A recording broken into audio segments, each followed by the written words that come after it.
Plus और producer surplus के बारे में। तो पहले हम देखते हैं कंज्यूमर सरप्लस, यानी कंज्यूमर क्या डिमांड करता है, तो उसको डिमांड करने पर जो मतलब कि सरप्लस होता है उसके बारे में बताना है।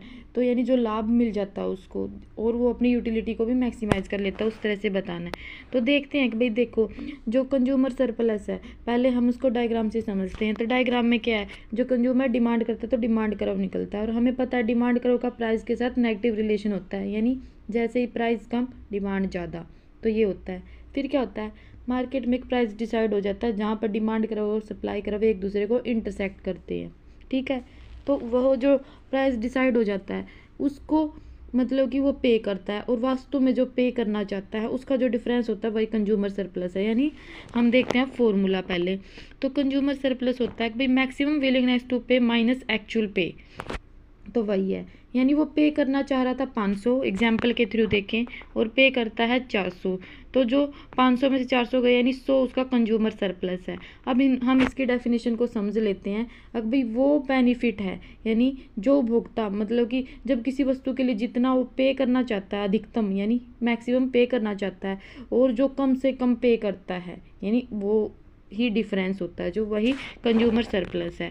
फिर हम देखते हैं भाई जो डिमांड कर्व है, डिमांड कर्व के नीचे और जो मार्केट का प्राइस है उसके ऊपर जो भी हिस्सा है शेडेड एरिया है, यही कंज्यूमर सरप्लस है, ठीक है। और जहाँ पर दोनों इंटरसेक्ट करते हैं डिमांड कर्व और सप्लाई कर्व, वहीं पर प्राइस और क्वांटिटी डिसाइड हो जाती है, उसी को इक्विलिब्रियम बोलते हैं हम, जो कि आगे पढ़ेंगे।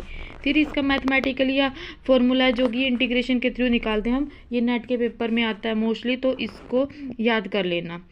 फिर उसके जो ये डी है, ये डिमांड डी होती है जो वो है, ठीक है, और ये प्राइस है, क्वांटिटी है, सारा कुछ दे रखा है। अब हम आगे देखते हैं प्रोड्यूसर सरप्लस। जो प्रोड्यूसर सरप्लस है वो क्या होता है, तो जो प्रोड्यूसर सरप्लस है उसमें हम देखते हैं कि वो अतिरिक्त लाभ है जो उत्पादक को तब मिलता है जब उसे अपनी न्यूनतम स्वीकार्य कीमत से अधिक प्राप्त होता है। यानी जो उसकी कॉस्ट है, ठीक है, मान लो कॉस्ट उसकी आई है 350 रुपये, जो कि एग्जाम्पल दे रखा है, ठीक है, और वो पे मतलब कि उसको मिल रहा है 400, यानी 400 मिल रहा है, कॉस्ट घटा दिए तो 50 रुपये का उसको बेनिफिट हो रहा है, तो यही है। तो प्रोड्यूसर सप्लाई साइड को देखता है, तो सप्लाई साइड को देखता है तो हम देखेंगे कि भाई सप्लाई का प्राइस के साथ पॉजिटिव रिलेशन होता है, जैसे जैसे प्राइस बढ़ता है तो प्रोड्यूसर और ज़्यादा सप्लाई करता है क्योंकि उसको बेनिफिट हो रहा होता है, तो इस तरह से सप्लाई कर्व बनता है।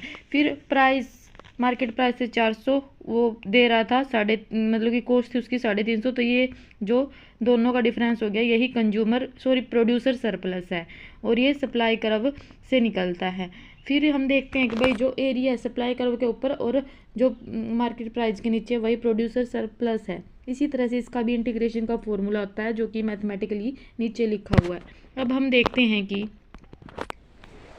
टोटल सरप्लस, जो टोटल सरप्लस है वो जो कंज्यूमर सरप्लस है और जो प्रोड्यूसर सरप्लस है उससे मिलकर होता है, ठीक है।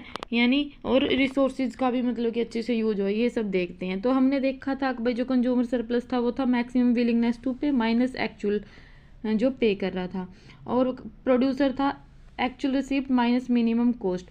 जो एक्चुअल पेमेंट और रिसिप्ट है वो बराबर है तो दोनों कट जाएंगे, मैक्सिमम 500 था, मिनिमम 350 था, तो दोनों का डिफरेंस हो गया 150, तो यही टोटल सरप्लस है।